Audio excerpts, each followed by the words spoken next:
الحمد لله رب العالمين والصلاة والسلام على سيد الأنبياء والمرسلين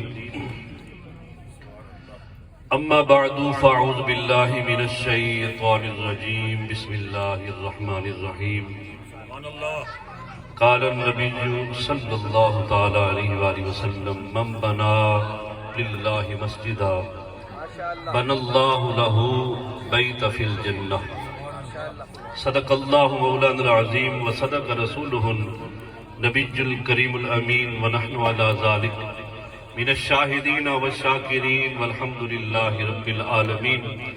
ہزار بار بشویم دہن سے مشکو گلاب ہنوز نام تو گفتن کمال بے ادبیست ادب گاہیست زیر آسما از عرش نازک تر نفس گم کر دمے آیا جنید و با یزیدی جا گنج بخش فیض عالم مظہر نور خدا نا کسارا پیر کامل کاملارا رہنما گنج بخشی آپ کی مشہور ہے کر کرم کر کرم کروا کرم دونوں جہاں میں رکھ شرم گنج بخش فیض عالم مظہر نور خدا ان اللہ و ملائکتہ یصلون علی النبی یا ایہا الذین آمنوا صلو علیہ وسلموا تسلیما۔ سارے احباب ادب کے ساتھ بڑے محبت کے ساتھ الصلاۃ والسلام علیکہ یا سیدی یا رسول اللہ وعلا آلکہ واصحابکہ یا سیدی یا حبیب اللہ۔ سامعین عزیز احتشام، جیسا کہ تمام احباب کو پتہ ہے ہماری رائٹ جانب یہ مسجد اور مدرسے کا پلاٹ موجود ہے جس کی بنیادیں تقریباً وہ فرش کنکریٹ ہو چکا ہے۔ اس کی تعمیر کا سلسلہ جلد ہی جاری ساری ہونے والا ہے، اور جس صاحب نے یہ زمین کا یہ ٹکڑا اللہ کے لیے وقف کیا ہے، ایک جنت وہ ہے جس کو نعت خواں تقسیم کرتے ہیں۔ ہر سٹیج پر ایک نہیں دو دو چار چار جنتیں کٹھی تقسیم کر کے چلے جاتے ہیں، اور ایک جنت وہ ہے جس کی تقسیم میرے حضور نبی کریم صلی اللہ علیہ وسلم کی پاک ذات نے خود فرمائی۔ اب آپ خود دیکھیں، جس جنت کی تقسیم نعت خواں حضرات کرتے ہیں وہ جنت کیسی ہوگی، اور جس جنت کو میرے آقا نے خود تقسیم کیا ہے۔ حدیث پاک کے لفظ میں نے آپ کے سامنے تلاوت کیے ہیں، آپ نے بڑی توجہ کے ساتھ بات کو سننا ہے، دل کے کانوں سے سن کر سمجھنے کی کوشش کرنی ہے، کیونکہ یہ فرمان میں اپنی بات نہیں کرنے لگا، کسی آستانے کی بات نہیں کرنے لگا، اس زبان سے نکلی ہوئے لفظ ہیں جس کے متعلق میرے رب نے قرآن میں ارشاد فرمایا وَمَا يَنطِقُ عَنِ الْهَوَىٰ إِنْ هُوَ إِلَّا وَحْيٌ يُوحَىٰ، کہ حضور کی زبان سے جو لفظ نکلتے ہیں میرے آقا کی اپنی مرضی سے نہیں نکلتے، خدا کے حکم سے نکلتے ہیں۔ اسی میرے حضور نے ارشاد فرمایا من بنا للہ مسجدہ، جس نے اللہ کے لیے مسجد بنائی۔ کس کے لیے بنائی؟ میرے آقا کے حدیث پاک کے لفظ ذرا توجہ سے سماعت کریں، جس نے من بنا للہ، جس نے اللہ کے لیے مسجد بنائی، کسی اور کے لیے نہیں، کسی پر احسان تھوپنے کے لیے نہیں، کسی پر احسان جتلانے کے لیے نہیں۔ بس جیسے یہ مسجد کا پلاٹ ملا، اب آپ نے اس کے اندر یہ کاوش کی جتنی بھی ہو چکی ہے، یا کہ یہ مسجد جس کی لاگت تقریباً مسجد و مدرسہ کی لاگت 2.5 سے 3 کروڑ کے لگ بھگ ہے۔ مہنگائی کا دور ہے، اس سے اوپر بھی جا سکتی ہے، کوئی فتنی مٹیریل کے مطابق جیسے جیسے تعمیر ہوتی چلی جائے گی۔ تو دوستان ذی احتشام، خدمت کرنے والا وہ کسی پر کہے کہ جیسے حضور قبلہ عالم تشریف فرما ہے، مریدین میں سے اگر خدمت کرے تو کل کہے پیر صاحب کی ہم نے یہ مسجد کی خدمت کی ہے پیر صاحب کے حوالے سے۔ میرے حضور نے ارشاد یہ نہیں فرمایا کہ جو پیر کی نیت کر کے خدمت کرے گا تو اس کے لیے جنت کا وعدہ ہے۔ میرے مالک میرے حضور نے ارشاد فرمایا من بنا للہ مسجدہ، جس نے اللہ کی رضا کے لیے مسجد بنائی۔ کیا فرمایا؟ مسجد بنانے والے کے لیے میرے حضور نے جو اٹل اجر عطا فرما دیا، اٹل اجر میرے حضور نے فیصلہ سنا دیا، من بنا للہ مسجدہ، جس نے اللہ کی رضا کے لیے، اپنے رب کی خوشنودی کے لیے، اپنے رب کو راضی کرنے کے لیے، فرمایا جس نے مسجد بنا دی، بن اللہ لہ بیت فی الجنہ، اللہ اس بندے کا جنت میں گھر تعمیر فرما دیتا ہے۔ یہ کس نے کہا ہے؟ اس حدیث پاک کو سننے کے بعد مسجد کی خدمت کرنے والوں کے دل میں کوئی شک و شبہ پیدا ہو سکتا ہے کہ مسجد کی خدمت کرنے کے بعد ہمیں اس کی جزا کیا ملے۔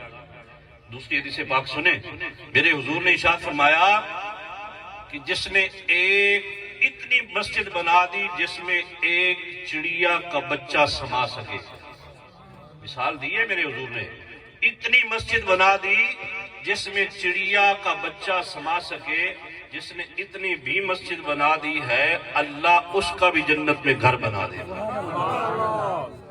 اب اس حدیث پاک سے یہ نتیجہ اخذ ہوتا ہے کہ ایک بندہ کروڑوں روپے لگانے والا ہے، ایک لاکھوں روپے لگانے والا ہے، تو غریب مسکین بیچارہ کہاں جائے گا؟ جس کے پاس کوئی 1000 ڈالنے والا، کوئی 5000، کوئی 10,000، کوئی جتنے بھی خدمت کرنے والا ہے، اب وہ کہے کہ جس نے کروڑ ڈالے ہیں اس کے مد مقابل میں تو کچھ بھی نہیں ہوں، میرے حضور نے اس کا حصہ بھی رکھا ہے۔ میرے آقا نے فرمایا اس حدیث پاک سے مراد جس نے تھوڑا سا بھی حصہ ڈال دیا مسجد کے اندر، اب یہ نہیں کہ حضور فرما رہے ہیں کہ جس نے کروڑوں روپے لگائے اس کا تو جنت میں گھر ہے، اور جس نے تھوڑا سا حصہ ڈالا ہے، مثال کے طور پر کسی نے 10، 20، 50 بوریاں سیمنٹ کی بھیج دی، وہ سمجھے کہ میرے لیے شاید کم ترین حصہ ہوگا، اس کے لیے کوئی فرق میرے حضور نے ارشاد نہیں فرمایا، جتنا فرمایا جس نے مسجد بنائی، پھر فرمایا اتنی ہی مسجد بنا دی کہ جس میں چڑیا کا بچہ سما سکے، اللہ اس کو بھی جنت میں گھر عطا فرما دے گا۔ دوستان عزیز احترام، ایک اور حدیث پاک میں میرے آقا ارشاد فرماتے ہیں، ابھی میں گفتگو کو توجہ کے ساتھ سنیں گے نا، یہ دل کی کھڑکی کھلے گی، اس میں جب روشنی ہوگی نا پھر بندے کو پتہ چلے گا، یہ اگلی جو حدیثیں دو بیان کرنے لگا ہوں نا میں، آپ کو پتہ چلے گا کہ ہمارے اس کائنات کے اندر کیا ہے اور کون سا حصہ ہمیں یہاں بھی اور آخرت میں فائدہ دینے والا ہے۔ میرے حضور نے ارشاد فرمایا 4 قسم کے لوگ ہوتے ہیں اس دنیا میں۔ کتنے قسم کے؟ بولے بھائی کتنے قسم کے؟ 4 قسم کے لوگ ہوتے ہیں اس دنیا میں۔ پہلا بندہ جس کے متعلق میرے آقا نے ارشاد فرمایا، پہلا بندہ وہ ہے جس کو اللہ نے علم بھی دیا ہے اور مال بھی دیا ہے۔ کیا دیا ہے؟ علم بھی دیا ہے اور مال بھی دیا ہے۔ فرمایا وہ علم کے ذریعے مال کو راہ خدا میں خرچ کرتا ہے۔ جس طرح آپ میں سے بھی صاحب حیثیت لوگ بیٹھے ہیں، یقیناً یہ مسجد بن رہی ہے، میرے آقا کے فرمان کے مطابق جس نے راہ خدا میں خرچ کر دیا، اور یہ وہ خرچ کیا جانے والا عمل ہے جو یہاں رہ کر خرچ تو ہو جائے گا۔ میرے آقا ارشاد فرماتے ہیں کہ ایک بندہ جنت میں پہنچ جائے گا اور اس کے درجے بلند ہو رہے ہوں گے، درجے بلند کیے جا رہے ہوں گے، تو وہ عرض کرے گا مالک اب تو جنت میں پہنچ چکا ہے، میں کوئی عمل بھی نہیں کر رہا، کوئی نماز بھی نہیں پڑھ رہا، کوئی ذکر اذکار بھی نہیں، صدقات و خیرات بھی نہیں، کوئی روزہ بھی نہیں، کچھ بھی نہیں، پھر میرے درجے کیوں بلند کیے جا رہے ہیں؟ فرشتے کہیں گے اللہ کے بندے یاد کر، دنیا میں رہ کر سمد ٹاؤن میں، بستی سمد میں مسجد و مدرسہ ضمیریہ نقش بندیہ تعمیر ہو رہا تھا، اور تو نے اس کے اندر جو حصہ ڈالا تھا وہاں رہ کر لوگ تیرے پیچھے عبادتیں بھی کر رہے ہیں، بچے اللہ کا قرآن بھی پڑھ رہے ہیں، وہ دنیا میں بیٹھ کر ذکر الہی کر رہے ہیں، اور ان کے عمل کی برکت سے اللہ تجھے جنت میں درجے عطا فرماتا جا رہا ہے۔ یہ عمل تو دنیا میں کر کے چلا گیا ہے۔ میرے آقا نے فرمایا ایک بندہ ایسا ہے جس کے پاس علم بھی ہے اور مال بھی ہے، اور وہ علم کے ذریعے بھی فائدہ پہنچا رہا ہے اور مال بھی راہ خدا میں خرچ کر رہا ہے۔ میرے آقا نے علل اعلان کیا کہ جس میں کائنات میں لوگوں میں سے افضل ترین بندہ دیکھنا ہو اس بندے کو دیکھ لو۔ کیا فرمایا؟ کہ جس کا مال راہ خدا میں خرچ ہو رہا ہے، اللہ کے راستے میں خرچ ہو رہا ہے، اللہ کے سلسلے میں خرچ ہو رہا ہے، میرے آقا نے فرمایا وہ افضل ترین بندہ ہے۔ دوسرا بندہ میرے حضور نے ارشاد فرمایا اس کے پاس علم تو ہے لیکن مال نہیں ہے، علم تو ہے لیکن مال نہیں ہے۔ لیکن مال نہ ہونے کے باوجود وہ دل کے اندر خیال کرتا ہے کاش میرے پاس مال ہوتا تو میں اکیلا ہی اس مسجد کو تعمیر کروا دیتا، کاش میرے پاس مال ہوتا میں اس کے سریے کے سارے کا سارا ذمہ اپنے لے لیتا، کاش میرے پاس مال ہوتا سیمنٹ بجری کا سلسلہ میں اپنے ذمہ لے لیتا، میرے پاس مال ہوتا لیبر ساری کی ساری میں اپنے ذمہ لے لیتا۔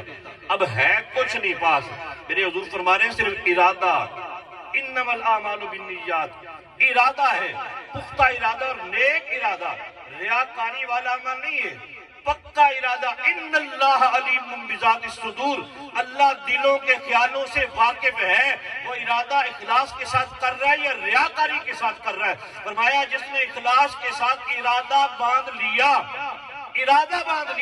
تو میرے حضور فرماتے ہیں کل بروز محشر جب اس کا حساب ہوگا تو اس خدمت کرنے والے کے برابر اس بندے کا حساب ہوگا، برابر اس کا حساب ہوگا۔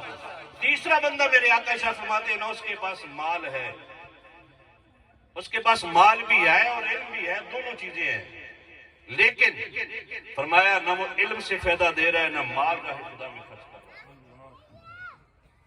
کچھ بھی نہیں، گلشڑے اڑا رہا ہے، کبھی وہ فنکشن کبھی وہ فنکشن، کبھی شراب نوشی کے وہ ماحول اور کبھی عیاشی ورانی کے ماحول، وہ مال جو اس کا جس کام پہ لگ رہا ہے، مجھے بتائیں جیتے جی بھی اور مرنے کے بعد اس مال کا اس کو کیا فائدہ ملے گا؟ بتائیں، ایک ٹکے کا فائدہ نہیں، بلکہ اس کا حساب ہی آگے جا کر اس کو دینا پڑے گا، جو اس نے غلط راستے پہ خرچ کر دیا، برائی کے راستے پہ لگا دیا، کسی غلط کام پہ لگا دیا، ایک تو اس کو حساب دینا پڑے گا، دوسرا گناہگار، دنیا میں بھی کوئی فائدہ نہیں۔ میرے آقا نے فرمایا دنیا کا ذلیل ترین بندہ دیکھنا ہو تو اس شخص کو دیکھ لو، جس کے پاس ہونے کے باوجود وہ لگا ہی نہیں رہا، برائی پہ خرچ کرتا جا رہا ہے، برائی کے خرچ کرتا جا رہا ہے۔ اور تیسرا بندہ چوتھا بندہ جس کے متعلق میرے آقا نے اشارہ فرمایا نہ اس کے پاس مال ہے نہ اس کے پاس علم ہے، لیکن دل کے اندر تمنا ہے کاش میرے پاس مال ہوتا تو میں بھی شراب کے ایک بڑا ماحول پیدا کرتا، میں بھی یہ بڑے فنکشن کرواتا، میں بھی یہ کرتا۔ دنیا کے غلیظ ترین شوق اس کے دل میں برپا ہے، کیے نہیں ابھی سوچا ہے، وہ ہے کہ ہوتا تو پھر کرتا، لیکن سوچ رہا ہے۔ میرے حضور شریف فرماتے ہیں کل جب اس کا حساب کتاب ہوگا اسی غلیظ ترین ذلیل بندے کے ساتھ ہوگا جو دنیا میں عمل کرتا رہا ہے، اس نے عمل کیا نہیں صرف سوچ رہا ہے۔ لیکن دوست انسان کی زندگی کا اصل مال اس کا وہی ہے، اصل پراپتی اس کی وہی ہے جو راہ خدا میں، بولیں بھائی، راہ خدا میں خرچ ہو جاتی ہے۔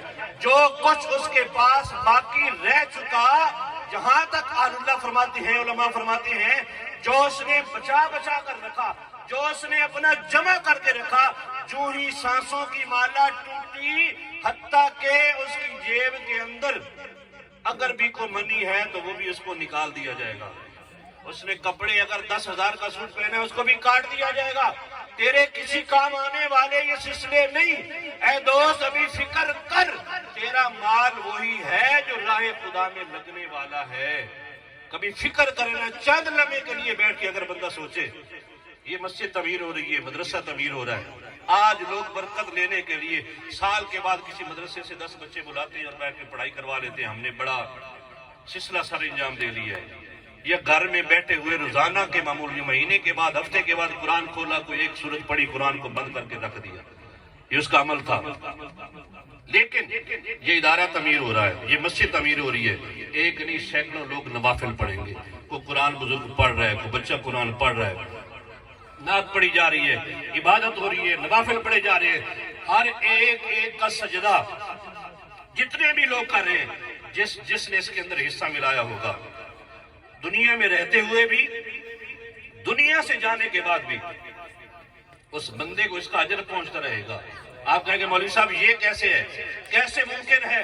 آؤ آپ کے سامنے بخاری شریف کی حدیث رکھتا ہوں۔ میرے حضور نے ارشاد فرمایا اذا مات الانسان انقطع عنہ عملہ، فرمایا جب انسان فوت ہو جاتا ہے اس کے اعمال ختم ہو جاتے ہیں، اب وہ نیکی نہیں کر سکتا، اب وہ برائی نہیں کر سکتا، اب صدقات و خیرات نہیں کر سکتا، اب نماز نہیں پڑھ سکتا، حج و عمرہ نہیں کر سکتا، اب کسی مسجد و مدرسہ کی خدمت قطعی طور پہ نہیں کر سکتا، وہ جو اس نے کر لیا سو کر لیا۔ میرے آقا فرماتے ہیں جب انسان پر موت وارد ہو جاتی ہے، ان انقطع عنہ عملہ، اس کے اعمال کا سلسلہ ختم، الا ثلاثۃ، لیکن 3 عمل مرنے کے بعد بھی اس کو فائدہ دیتے رہیں گے۔ کیا دیتے رہیں گے؟ جو اب آپ میری بات کو توجہ سے سن رہے ہیں ذرا ہاتھ کھڑا کریں، ماشاءاللہ، مطلب سن رہے ہیں آپ میری بات، حدیث پاک سنیں، میرے آقا فرما رہے ہیں الا ثلاثۃ، 3 عمل مرنے کے بعد بھی فائدہ دیں گے۔ پہلا عمل او صدقۃ جاریۃ، او صدقۃ جاریۃ، او صدقۃ جاریۃ، صدقہ جاریہ جو تم نے لگا دیا اس مسجد و مدرسہ پر، اس نیک عمل پر، تم لگا کے دنیا سے بھی رخصت ہو جاؤ گے، لیکن میرے حضور فرما رہے ہیں جانے کے بعد بھی وہاں تجھے اس کا اجر پہنچتا رہے گا، ثواب پہنچتا رہے گا، 1 دن کے لیے نہیں، 2 دن کے لیے نہیں، قیامت تک یہ سلسلہ جاری ہو ساری رہے گا، یہ ختم ہونے والا نہیں۔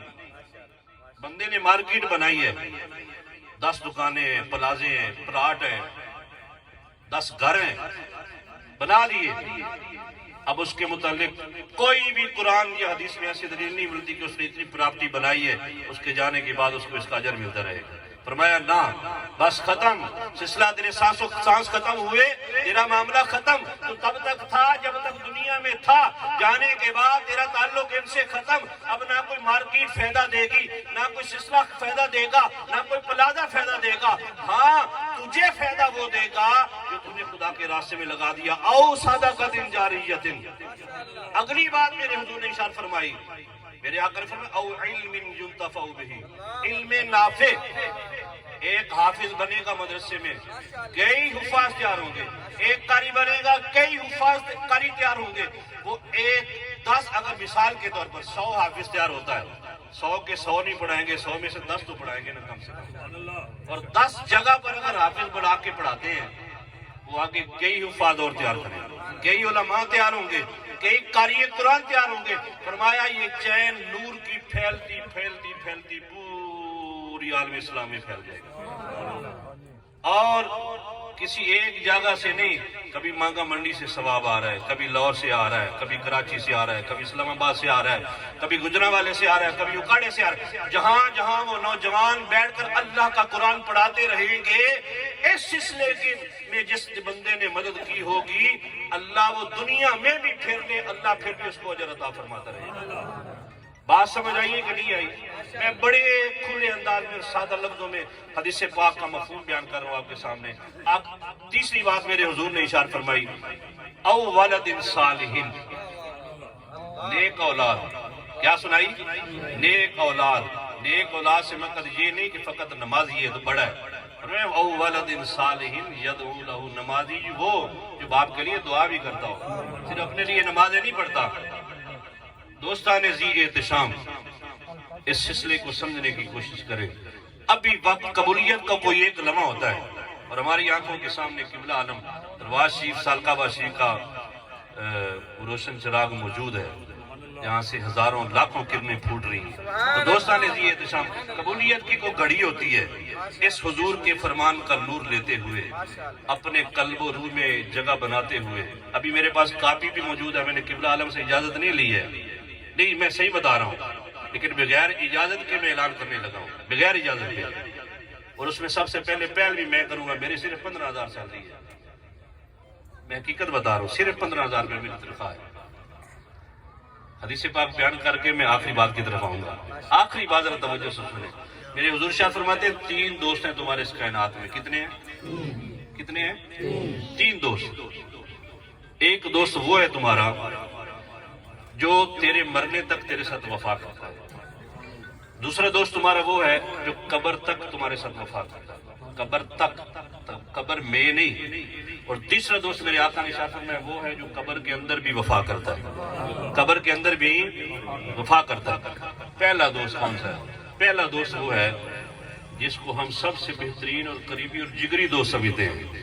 کیا سمجھتے ہیں؟ جگری دوست۔ 24 گھنٹے اگر انسان کے ہونے پاس وقت ہونا، 24 گھنٹے میں سے میرا خیال ہے کم سے کم 15 سے 18 گھنٹے اس دوست کو دیے جاتے ہیں، اس کے بعد 2-4 گھنٹے 5 گھنٹے دوسرے دوست کو آخر میں تو 2 گھنٹے وہ جس کو ہم غیر اہم سمجھتے ہیں، حالانکہ وہ سب سے اہم ہے، لیکن ہم جس کو اہم سمجھ رہے ہیں نا، میرے حضور نے اشارہ فرمایا سب سے پہلا تمہارا دوست جو ہے نا، وہ تمہارے نزدیک جو سب سے اہم ہے، فرمایا وہ تمہارا مال ہے۔ مال کیا ہے؟ مال۔ کیوں کہا؟ اب بندہ صبح سے لے کر شام تک 24 گھنٹے میں دنیا کمانے کے لیے کتنا وقت دیتا ہے؟ مجھے بتا، دیتا ہے کہ نہیں دیتا؟ وہ 12 گھنٹے ڈیوٹی کر رہا ہے، 10 گھنٹے ڈیوٹی کر رہا ہے، ڈیوٹی کرنے کے باوجود بھی پھر بھی دنیا کی فکر ہے، اوور ٹائم لگا رہا ہے، گھر آ کے کوئی دھندا چلا رہا ہے، کہاں بیٹھے ہوئے کاروبار کے کام، مسجد میں نماز پڑھنے گئے تو وہاں بھی بزنس شروع ہے، پر اب وہ ڈیلے وہاں بھی شروع ہے، سارے سلسلے شروع ہیں، مطلب ہر وقت اس کو یہ فکر کھائے جا رہی ہے دنیا کی۔ دنیا شیخ سعدی علیہ الرحمہ نے بڑا پیارا جملہ فرمایا تھا، آپ نے فرمایا تھا جتنی فکر بندہ دنیا کے معاملات کی کرتا ہے، اتنی فکر اگر بندہ اللہ کی کرے تو اللہ اس کو ولی بنا دے۔ کیا بنا دے؟ ولی بنا دے۔ فرمایا وہ مال ہے جس کی تم فکر کرتے ہو، تم بنا لو جو کچھ بنانا ہے، جمع کر لو جو کچھ جمع کرنا ہے، حلال حرام کو چھوڑ کر اکٹھے کرتے جاؤ کرتے جاؤ کرتے جاؤ۔ فرمایا اس کا تعلق تمہارے ساتھ اتنا ہے، سانسیں چل رہی ہیں تو فائدہ تھوڑا بہت اٹھا رہا ہے، لیکن فرمایا جو ہی سانسوں کی مالا ٹوٹی تیرا اس کے ساتھ سلسلہ ختم، تیرے اس کے ساتھ دوستی ختم۔ فرمایا جو جگہ جو چیز جہاں پڑی تھی وہ وہیں کی وہیں دری رہ جائے گی۔ میں پہلے جملے دہرا چکا ہوں، فرمایا تیری جیب کے اندر بھی جو کچھ ہے وہ بھی نکال دیا جائے گا، وہ بھی تیرا بولے بھی بولے وہ بھی تیرا نہیں ہے۔